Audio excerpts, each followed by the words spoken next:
সার্বক্ষণিক ইন্টারনেট প্রাপ্তির অধিকারকে স্বীকৃতি দিল বাংলাদেশ। প্রিয় দর্শক, অনুরোধ রইল ভিডিওটিতে একটি লাইক দিয়ে আমাদের ইউটিউব চ্যানেলটি সাবস্ক্রাইব করে দিবেন এবং ভিডিওটি সম্পর্কে আপনার মূল্যবান মতামত কমেন্টস করে জানাবেন। নাগরিকদের সার্বক্ষণিক ইন্টারনেট প্রাপ্তির অধিকারকে স্বীকৃতি দিয়েছে বাংলাদেশ।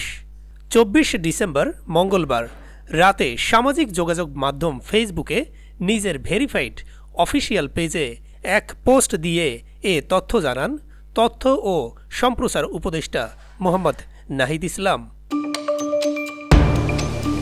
পোস্টে নাহিদ ইসলাম লিখেছেন, সার্বক্ষণিক ইন্টারনেট প্রাপ্তিকে নাগরিক অধিকার হিসেবে স্বীকৃতি দিয়েছে সাইবার সুরক্ষা অধ্যাদেশ 2024।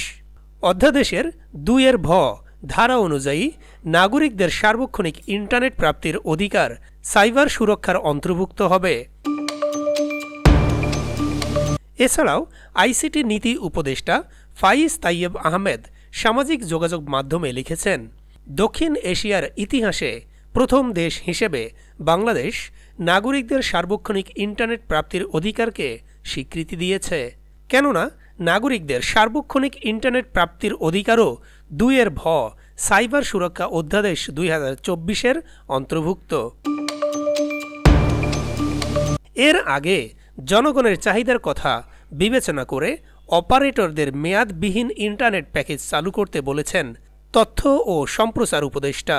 24 ডিসেম্বর মঙ্গলবার বিকেলে ফরেন সার্ভিস একাডেমিতে সংবাদ সম্মেলনে প্রধান উপদেষ্টার প্রেস সচিব শফিকুল আলম জানান, সাইবার সুরক্ষা অধ্যাদেশ 2024-এর খসড়া অনুমোদন দেয়া হয়েছে।